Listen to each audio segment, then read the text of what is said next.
پھر ان سے کہا کہ تم لوگ واپس جاؤ اور کہو کہ بابا تمہارے لڑکے نے چوری کی اور ہم گواہی نہیں دیتے ہیں مگر جو کچھ جانتے ہیں اور ہم غیب کے امور سے واقف نہیں ہیں۔ آپ ان شہر والوں سے اور اہل قافلہ سے جن کے ساتھ ہم لوگ تھے دریافت کر لیجئے، یقیناً ہم لوگ راست گو ہیں۔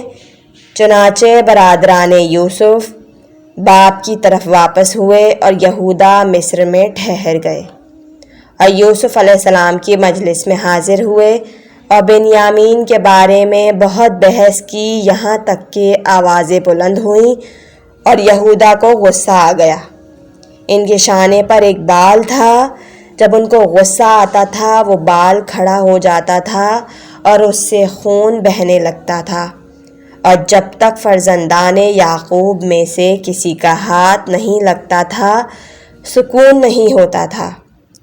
جب حضرت یوسف علیہ السلام نے دیکھا کہ خون ان کے بال سے جاری ہے، یوسف علیہ السلام کے سامنے ان کے فرزندوں میں سے ایک فرزند تھا، اس کے ہاتھ میں سونے کا ایک انار تھا جس سے وہ کھیل رہا تھا۔ یوسف علیہ السلام نے اس سے انار لے کر یہودا کی طرف پھینک دیا۔ وہ لڑکا انار کے پیچھے دوڑا اور چاہا کہ اس کو پکڑے، اس کا ہاتھ یہودا سے مس ہوا اور ان کا غصہ فرد ہو گیا۔ یہودا کو شک ہوا اور لڑکے نے انار کو لے لیا اور یوسف کے پاس واپس آیا۔ پھر یوسف علیہ السلام اور یہودا کے درمیان بات بڑھی، یہاں تک کہ یہودا کو غصہ آیا اور ان کے شانے کا بال بلند ہوا اور خون اس سے جاری ہوا۔ پھر یوسف نے انار کو لے کر ان کی طرف پھینکا اور وہ طفل اس کے پیچھے گیا اور اس کا ہاتھ یہودا سے مس ہوا اور ان کا غصہ ساکن ہو گیا۔ اسی طرح 3 مرتبہ ہوا تو یہودا نے کہا کہ شاید اس گھر میں فرزندان یعقوب میں سے کوئی ہے۔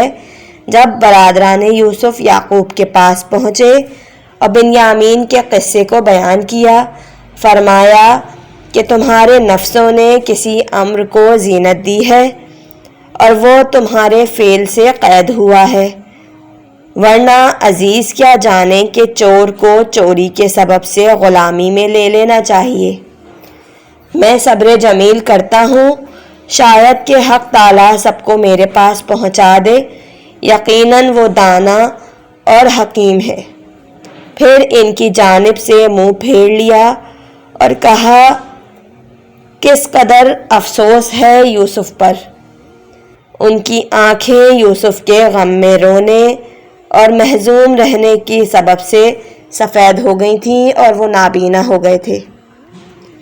ان کے بھائیوں کی طرف سے ان کو بہت غصہ تھا، لیکن وہ ان لوگوں پر ظاہر نہیں کرتے تھے۔